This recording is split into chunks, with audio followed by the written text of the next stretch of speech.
Hello everyone.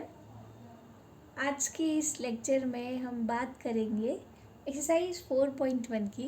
जो हमारा previous lecture था उसमें आपने देखा कि हमने फर्स्ट क्वेश्चन को किया हुआ था, जिसमें हमें बताना था कि कोई भी एक्सप्रेशन जो है आपका क्वाड्रेटिक इक्वेशन होगा कि नहीं होगा। आपको क्वेश्चन ने पर्टिकुलरली डिफरेंट पॉलिनोमियल्स दिए हुए थे और आपको यही बताना था कि वो एक क्वाड्रेटिक इक्वेशन है कि नहीं है। ठीक हो गया। अब आज हम बात करेंगे, आपको वर्ड प्रॉब्लम के टर्म्स में दिया गया है और आपको इन सिचुएशंस को क्वाड्रेटिक इक्वेशन में जो है कन्वर्ट करना है। और आपको जो है यहाँ पर क्या करना है, जो भी आपका वेरिएबल टर्म है उसका वैल्यू को फाइंड आउट करना है with the help of middle term splitting. अभी हम मिडिल टर्म स्प्लिटिंग की बात कर रहे हैं बिकॉज क्लास 9th में भी आपने उसको सीखा हुआ है। तो अपकमिंग वीडियोस में हम लोग जो है जो आपके क्वाड्रेटिक इक्वेशन को सॉल्व करने की दो डिफरेंट मेथड्स हैं। एक है आपका कंप्लीटिंग द स्क्वायर मेथड और दूसरी है आपका क्वाड्रेटिक फॉर्मूला, उसकी भी हम बात करेंगे। अभी हम बात करते हैं कि इस क्वेश्चन में आपको क्या दिया गया है। देखिए क्वेश्चन आपसे ये बोल रहा है that the area of a rectangular plot is 582 metre square. देखिए सिंपल सी बात आपको ये लगानी है कि आपको पता है कि अगर एक रेक्टेंगुलर प्लॉट है तो उसका जो एरिया होता है वो कितना होता है, लेंथ इंटू ब्रेथ होता है।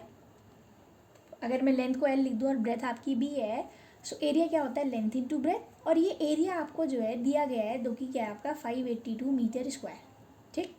अब क्वाड्रेटिक इक्वेशन है तो आपका सिंगल वेरिएबल रहेगा और उसकी पावर मैक्सिमम कितनी रहेगी, 2 रहेगी। क्वेश्चन आपसे ये बोल रहा है the length of the plot is 1 more than twice its breath. ध्यान दीजिएगा, वर्ड प्रॉब्लम को पढ़ते टाइम आप लोग जो है लाइन टू लाइन समझिएगा।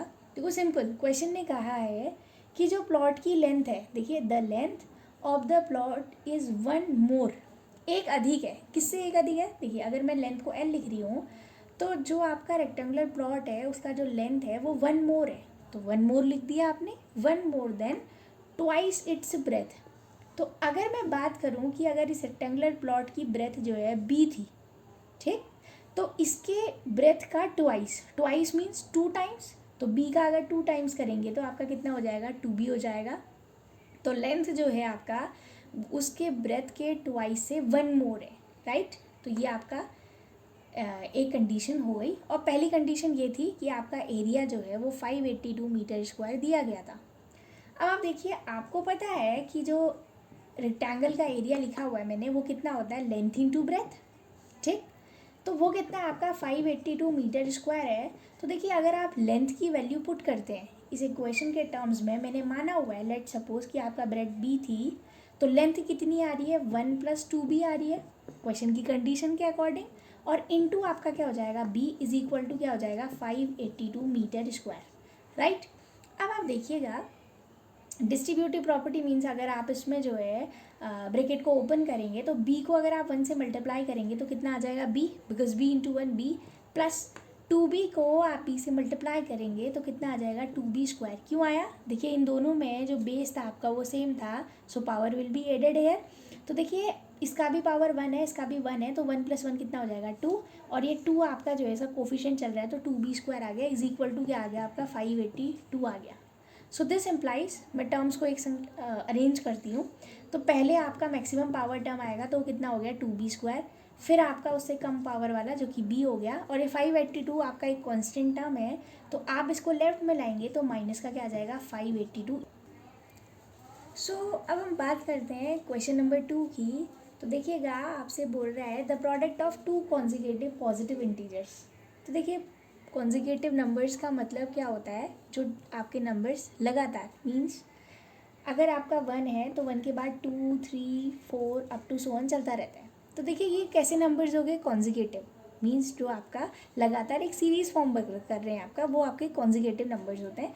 और क्वेश्चन ने मुझसे बोला है कॉन्जिक्यूटिव पॉजिटिव इंटीजर्स, तो आप पॉजिटिव नंबर्स ही लेंगे, नेगेटिव भी हो सकते हैं बट क्वेश्चन ने आपसे पॉजिटिव की बात की हुई है। अब हमें इन्हें जो है वेरिएबल के टर्म में कैसे रिप्रेजेंट करेंगे।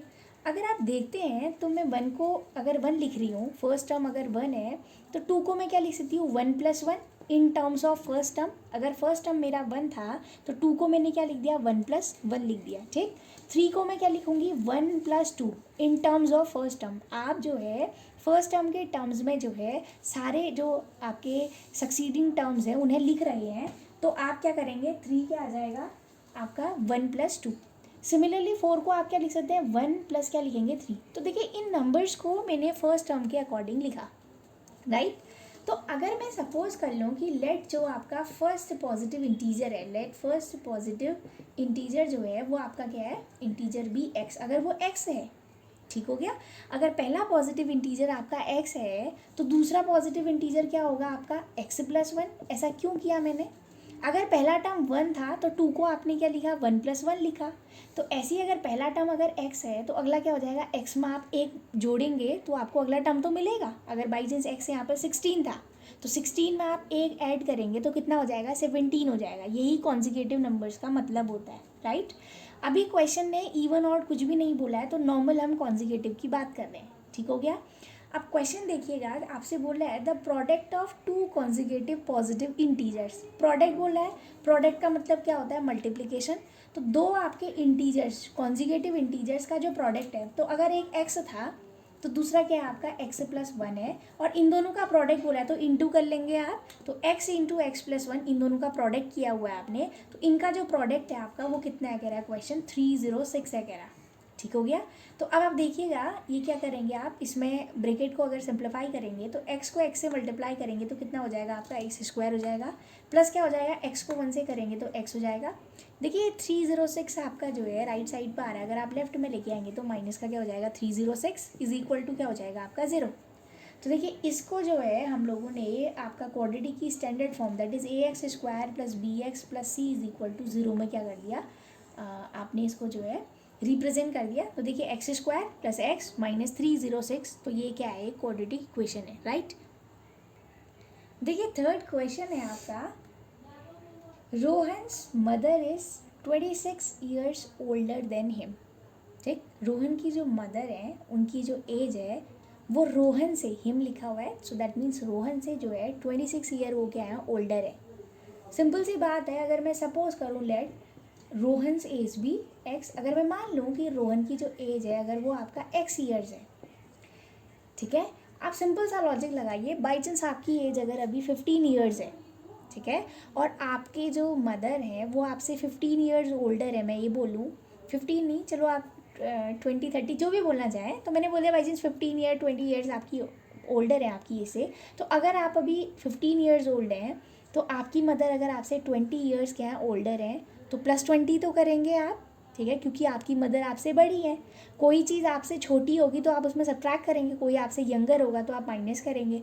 वो अगर आपसे ओल्डर हैं तो आप प्लस करेंगे, 15 में 20 ऐड करेंगे तो कितना आ जाएगा, 35। तो आपकी मदर की एज कितनी हो जाएगी, 35 ईयर्स हो जाएगी। तो वैसे ही आपने ये भी करना है, अगर मैंने सपोज कर लिया कि रोहन की एज जो थी वो कितनी थी आपकी x ईयर्स थी, तो क्वेश्चन मुझसे ये बोल रहा है कि रोहन की जो मदर है उनकी जो एज है वो 26 ईयर ओल्डर है, मतलब वो उनसे 26 साल बड़ी है। तो रोहन की एज अगर x है आपका, तो मदर की एज कितनी हो जाएगी, मदर्स जो आपकी एज है वो कितनी हो जाएगी, x + 26, मतलब रोहन की उम्र जितनी होगी उससे आपका 26 ईयर ओल्डर वो होंगी, ठीक। अब क्वेश्चन आपसे कह रहा है the product of their edges, मतलब इन दोनों की एजेस का जो प्रोडक्ट है, और वो भी कब, 3 ईयर्स फ्रॉम नाउ। तो देखिए अगर आज आपकी एज 15 ईयर्स है तो 3 साल बाद आपकी उम्र कितनी होगी, आफ्टर 3 ईयर्स 15 + 3 कर देंगे आप, तो आप कितने साल के हो जाएंगे, 18 ईयर्स के हो जाएंगे। और अगर आपकी मदर आज अगर 35 ईयर्स की हैं और 3 साल बाद कितनी हो जाएंगी, 35 + 3, तो कितना हो जाएगा आपका, 38 हो जाएगा। तो वही लॉजिक आपने यहाँ भी लगाना है, अगर आज आपकी एज x ईयर्स है तो आफ्टर 3 ईयर्स कितनी हो जाएगी, x + 3 हो जाएगी, ठीक है। ये आपकी एज है, मतलब जो रोहन है उसकी एज है, और उसकी मदर की एज अगर प्रेजेंट जो है वो x + 26 है, सो आफ्टर 3 ईयर्स क्या हो जाएगा, +3 कर देंगे आप, जितनी अभी प्रेजेंट की एज है उसमें +3 कर देंगे तो आपको जो है 3 साल बाद की उसकी एज पता चल जाएगी। और क्वेश्चन ने मुझसे ये बोला हुआ है that the product of their edges, मतलब उनकी एज का जो प्रोडक्ट है, प्रोडक्ट मतलब मल्टीप्लिकेशन जो है वो कितना है, कह रहा है क्वेश्चन 360 है, कह रहा है, राइट। अब आप देखिएगा ये क्या हो जाएगा आपका x प्लस 3, दूसरे ब्रैकेट में आएगा आपका x प्लस 26 में 3 ऐड करेंगे तो कितना आ जाएगा 29 इज इक्वल टू क्या हो जाएगा आपका 360। क्लियर होगी बात। अब आप देखिए इसमें हम डिस्ट्रीब्यूटिव प्रॉपर्टी यूज़ करेंगे तो क्या हो जाएगा x ब्रैकेट क्या आ जाएगा, ये पहले x इससे मल्टीप्लाई होगा इस ब्रैकेट से, फिर आपका 3 इस ब्रैकेट से भी मल्टीप्लाई होगा। ठीक हो गया। तो पहले आप x को करेंगे तो क्या आ जाएगा x प्लस 29, राइट। फिर 3 से करेंगे तो प्लस 3 और क्या हो जाएगा आपका x plus 29 is equal to क्या आ जाएगा आपका 360 आ जाएगा। अब देखिए x को x से मल्टीप्लाई करेंगे तो क्या आ जाएगा एक्स स्क्वायर, प्लस 29 को x से मल्टीप्लाई करेंगे तो 29 क्या हो जाएगा आपका x, और प्लस क्या हो जाएगा 3 इंटू एक्स कितना होता है 3x, प्लस 29 थ्रीज़ा अगर आप करते हैं तो वो कितना हो जाएगा आपका 87, 29 थ्रीज़ा कितना होता है आपका 87 होता है, इज इक्वल टू क्या हो जाएगा आपका 360। ठीक हो गया। अब आप देखिएगा ये एक्स स्क्वायर, कोई यहाँ पे एक्स स्क्वायर वाला टर्म नहीं है, सो एज इट इज़ आएगा आपका। अब एक्स वाले टर्म में 29 में आप 3 ऐड करेंगे तो आपका कितना हो जाएगा 32 हो जाएगा, सो 32x हो गया, प्लस ये 87 प्लस का है, और ये 360 को अगर आप लेफ्ट में आएंगे तो माइनस का 360 इज इक्वल टू क्या हो जाएगा 0। तो आपने सारे टर्म्स को जो है आपने लेफ्ट साइड में लिख दिया है। तो अब आप देखिए अब क्या होगा आपका, अब एक्सप्रेशन क्या हो जाएगा x square, right, x square plus 32x, ठीक। उसके बाद देखिए प्लस 32x, और फिर क्या होगा देखिए ये प्लस का नंबर है और ये माइनस का है, प्लस माइनस क्या होता है आपका माइनस होता है, माइनस मीन्स आप कांस्टेंट नंबर्स को सब्ट्रैक्ट करेंगे। देखिए 360 में से अगर मैं 87 माइनस करूँ so 10 minus 7 is 3 and here 5, 15 minus 8 is 7 and ये क्या हो गया आपका 273 आया, और बड़े नंबर पे जो साइन है वो माइनस का है तो रिजल्ट में भी क्या रहेगा आपका माइनस का साइन रहेगा, इज इक्वल टू क्या हो जाएगा 0। तो अगर आप इसको कंपेयर करते हैं अपनी स्टैंडर्ड फॉर्म से, that is ax square plus bx plus c से, तो ये उसी के क्या आ रही है आपके इक्विवेलेंट आ रही, मतलब उसी टाइप की आपकी इसकी फॉर्म है। तो ये आपका क्या हो गया, आपने इसको जो है क्वाड्रेटिक फॉर्म में क्या कर दिया एक्सप्रेस कर दिया, राइट। सो अब हम बात करते हैं क्वेश्चन नंबर 4 की। तो देखिए क्या बोल रहा है आपसे, अ train travel a distance of 480 kilometre at a uniform speed. देखिए आपने साइंस में पढ़ा होगा स्पीड इज इक्वल टू क्या होता है आपका डिस्टेंस अपॉन टाइम। मतलब आप अगर कोई डिस्टेंस को ट्रैवल कर रहे हो और गिवन इंटरवल ऑफ टाइम में उस डिस्टेंस को अगर कवर कर रहे हो तो आपकी पर्टिकुलर क्या रहेगी स्पीड रहेगी। जैसे आप बोलते हैं कि मेरी स्पीड जो है 40 किलोमीटर पर आवर है, सो दैट मीन्स कि आप 1 घंटे में जो है 40 किलोमीटर ट्रैवल कर रहे हो, यही तो मतलब है स्पीड का, ठीक। तो क्वेश्चन मुझसे ये बोल रहा है कि उसने पर्टिकुलरली जो है जो डिस्टेंस कवर करी है वो कितना करी है 480 किलोमीटर का डिस्टेंस कवर किया है, राइट। अगर आपने 480 किलोमीटर का डिस्टेंस अगर कवर किया हुआ है तो उसमें जो है आपने जो आपकी स्पीड है वो क्या है यूनिफॉर्म स्पीड है। सो सपोज करते हैं लेट स्पीड भी कि आपकी जो यूनिफॉर्म स्पीड है वो क्या है आपका x किलोमीटर पर आवर है, राइट। मैंने मान लिया कि मेरी जो स्पीड थी वो x किलोमीटर पर आवर थी, तो मतलब यहाँ पर ट्रेन की स्पीड क्या है x किलोमीटर पर आवर है। तो और जो डिस्टेंस वो ट्रैवल कर रहा है वो डिस्टेंस कितनी ट्रैवल कर रहा है आपका 480 किलोमीटर की डिस्टेंस ट्रैवल कर रहे हैं, राइट। तो देखिए सबसे सिंपल सी बात ये है, जब वो यूनिफॉर्म स्पीड से अगर ट्रैवल कर रहा होगा तो तब टाइम कितना लग रहा है वो भी तो एक बात है। अब आपको पता है स्पीड इज इक्वल टू अगर डिस्टेंस अपॉन टाइम होता है, सो दिस इम्प्लाइज आपकी स्पीड इस वक्त मैंने x सपोज की हुई है और आपने जो है 480 किलोमीटर डिस्टेंस कवर किया हुआ है और आपको जो समय लग रहा है वो आप बताना चाह रहे हैं कि कितना लग रहा है, तो मैंने उसको टाइम ले दिया। दिस इम्प्लाइज आपका यहाँ से टाइम कितना हो जाएगा, टाइम इज इक्वल टू क्या हो जाएगा आपका 480 अपॉन क्या हो जाएगा x, राइट। क्योंकि सिंगल वेरिएबल वाला ये आपका क्वाड्रेटिक इक्वेशन है, मतलब एक ही वेरिएबल में आप इसको रिप्रेजेंट करेंगे, तो मैंने टाइम की वैल्यू निकाल दी in terms of speed and distance. Distance एक कांस्टेंट टर्म आपको दिया हुआ था और स्पीड आपकी क्या थी वो हमने खुद से सपोज करी थी, तो समय कितना लगा आपको 480/x, और ये क्या हो गया आपका आर में हो गया क्योंकि किलोमीटर पर आवर में आपको स्पीड दी गई है। अगले में देखिए अब क्वेश्चन आपसे ये बोल रहा है if the speed had been 8 kilometre per hour less than, कि अगर जो उसकी स्पीड है वो 8 किलोमीटर पर आवर से क्या हो रही लेस होगी। तो सिंपल सी बात है, अगर आपकी स्पीड पहले x थी तो अब आपकी 8 किलोमीटर पर आवर से कम हो गई है, तो x माइनस क्या हो जाएगी आपकी 8 हो जाएगी, राइट। पहले अगर x थी तो अब कितनी हो जाएगी x माइनस 8 हो जाएगी। समझ में आ रही बात। अगर आपका स्पीड बढ़ती तो आप क्या लिखते हैं x प्लस 8, जैसे अभी अगर आप 40 किलोमीटर पर आवर की स्पीड से चल रहे हैं, सो अगर आपकी स्पीड 5 किलोमीटर पर आवर से बढ़ रही है, सो दैट मीन्स आपकी स्पीड अब कितनी होगी, 45 किलोमीटर पर आवर हो गई।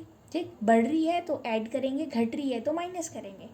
तो देखिए अगर आपका जो है, अगर मैं आपको रिलेट कराऊँ इक्वेशन, वो आपका एक्सप्रेशन से speed is equal to distance upon time होता है, इसका मतलब क्या है, आप लोगों ने क्लास 8 में मैथमेटिक्स में डायरेक्ट एंड इन्वर्स प्रोपोर्शन पढ़ा होगा, तो उसमें आपने देखा होगा कि स्पीड और टाइम का जो रिलेशन होता है वो आपका एक इनडायरेक्ट जो आपका इन्वर्स प्रोपोर्शन है, नॉट इनडायरेक्ट, इन्वर्स प्रोपोर्शन है। कैसे, इसका मतलब क्या है कि अगर एक चीज़ की वैल्यू बढ़ रही है तो दूसरा क्या हो रही है, घट रही है। अगर आपकी स्पीड जो है ज़्यादा होगी तो आपको ऑफकोर्स टाइम कम लगेगा, और अगर आपको टाइम ज़्यादा लग रहा है कोई डिस्टेंस कवर करने में, तो इसका मतलब ये है कि आपकी स्पीड क्या रही होगी, हल्की रही होगी। ठीक, तो अगर आप यहाँ पर आपकी स्पीड अगर कम हो रही है, तो स्पीड कम होने का मतलब ये है कि आपको समय ज़्यादा लग रहा होगा, टाइम टेकन जो होगा वो आपका ज़्यादा होगा।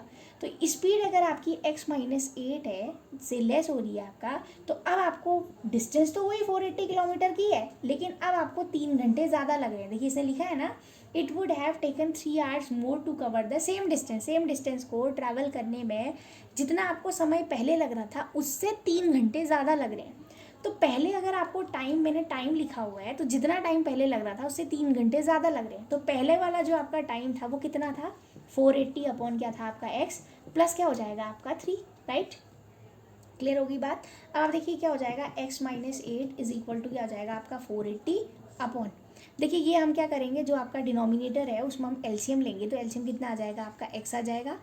x को आप x से डिवाइड करेंगे, 1 ज़ा टाइम जाएगा तो यहाँ क्या आ जाएगा 480, प्लस 1 से आप x को डिवाइड करेंगे तो x आएगा, 3 को x से मल्टीप्लाई करेंगे तो कितना आ जाएगा आपका 3, और ये आ जाएगा आपका x। क्लियर होगी बात। अब आपको पता है कि ये आपका जो डिनोमिनेटर वाला टर्म है, अगर ये इसका डिनोमिनेटर है, ये न्यूमरेटर है, सो ऑफ कोर्स ये वैल्यू आपका ऊपर वाली वैल्यू से मल्टीप्लाई होगी। क्यों, अगर ये 480 अगर आपका जो है सिंगल टर्म में लिखा हुआ है, तो मैं इसको फ्रैक्शन के फॉर्म में 480 अपॉन 1 लिख सकते हैं, और फर्स्ट वाला लास्ट के संग जाएगा तो क्या आ जाएगा 480 x आ जाएगा, और अपॉन में क्या आ जाएगा आपका 480 प्लस कितना आ जाएगा 3x। क्लियर होगी बात। अब आप देखिए क्या आया आपका, x-8 is equal to 480x upon क्या आया आपका 480 प्लस कितना हो गया आपका 3x। क्लियर होगी बात। अब मैं क्या करूँगी, सॉल्व करने के लिए क्रॉस मल्टीप्लाई करती हूँ, इसके अपॉन में 1 लिख देती हूँ और क्रॉस मल्टीप्लाई कर लेंगे। ठीक, अब आप देखिएगा तो क्रॉस मल्टीप्लिकेशन अगर हम करेंगे तो आपका न्यूमरेटर इस डिनोमिनेटर से मल्टीप्लाई होगा, तो क्या आ जाएगा आपका x-8, और नेक्स्ट ब्रैकेट में क्या है आपका 480 प्लस कितना है 3x है, इज इक्वल टू क्या आ जाएगा आपका 480x। क्लियर होगी बात। अब हम क्या करेंगे, वही फिर से डिस्ट्रीब्यूटिव प्रॉपर्टी लगाएंगे आप, वो हमने पहले भी प्रीवियस क्वेश्चंस में किया हुआ है, तो अब मैं डायरेक्टली लिख रही हूँ। ठीक है, तो क्या करेंगे, पहले x दोनों के संग मल्टीप्लाई होगा तो क्या आ जाएगा 480x प्लस 3x को x से करेंगे तो क्या आ जाएगा 3x स्क्वायर। ये देखिए माइनस का 8 है और ये प्लस का है, तो प्लस माइनस क्या होता है, माइनस होता है। 480 को आप 8 से मल्टीप्लाई करेंगे, 0 8 8 जा कितना हो गया 64, खरीदना है 6, 8 4 जा कितना होता है आपका 32, 32 में 6 ऐड करेंगे तो 38 हो जाएगा। क्लियर होगी बात। अब उसके बाद देखिए ये 3x प्लस का है, ये माइनस का है, तो माइनस आ जाएगा, 8 3 जा कितना होता है 24x। Clear, is equal to क्या आ जाएगा आपका 480x। ठीक, अब आप देखिए 480x से ये 480x कट गया, प्लस का था ये भी प्लस का था, लेफ्ट में आएगा तो माइनस का हो जाएगा, कैंसिल हो जाएंगे। तो देखिए क्या बनी आपकी इक्वेशन 3x स्क्वायर, फिर आप x वाला टर्म लिखेंगे 24x minus 3840 is equal to 0। Clear है। तो ये देखिए आपकी standard form ax square plus bx plus c type की बन गई। ठीक है, तो देखिए आपको जो है इस एक्सरसाइज 4.1 में जो क्वेश्चन नंबर 2 था आपका, उसमें आपको जो है जो भी आपकी वर्ड प्रॉब्लम दी गई थी उसको आपने जो है एक्सप्रेस करना था, किसके फॉर्म में, क्वाड्रेटिक इक्वेशन के टर्म्स में आपने लिखना था। ठीक है, तो अब उसके बाद ये बात आती है आपका कि इनको सॉल्व कैसे करते हैं। तो सॉल्व करने के लिए आप लोग डिफरेंट मेथड्स के बारे में अभी पढ़ेंगे, तो उसको हम लोग जो है अपनी नेक्स्ट वीडियो में देखेंगे। ये हैं तो हमने बात ये करी थी कि